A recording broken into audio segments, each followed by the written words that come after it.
पाकिस्तान हज volunteers group ने आप सबको एक ऐसा प्लेटफॉर्म प्रोवाइड किया जहां पर वो आप लोग जमा होते हैं, ट्रेनिंग लेते हैं। ये सताइशी कलमात आपके कोई खिदमात का बदल नहीं है, इससे इतराफ है।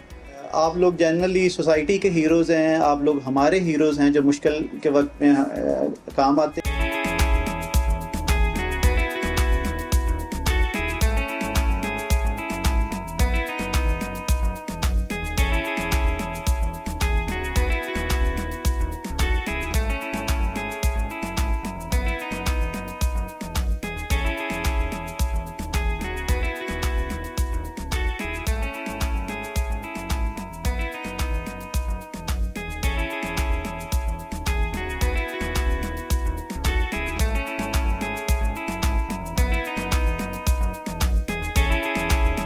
इन लोगों की बहुत अच्छी खिदमात थी गुज़श्ता हज के मौका पर, और सिर्फ गुज़श्ता ही नहीं बल्कि कई दहाइयों से जो हज के मौका पर ये अपनी खिदमात सर अंजाम दे रहे हैं। जैसा आपको पता है कि पाकिस्तान से भी मुख्तलिफ हज वॉलंटियर्स आते हैं, खुदाम के तौर पे ड्यूटी सर अंजाम देने आते हैं, लेकिन ये सऊदी अरब से लोग जाते हैं और इनका चूँकि एक्सपीरियंस भी होता है, इन लोगों ने पहले हज भी किया होता है और ये बेहतरीन खिदमात सर अंजाम देते हैं और इनके लिए बड़ा अप्रिशिएट किया जाता है सऊदी गवर्नमेंट की तरफ से।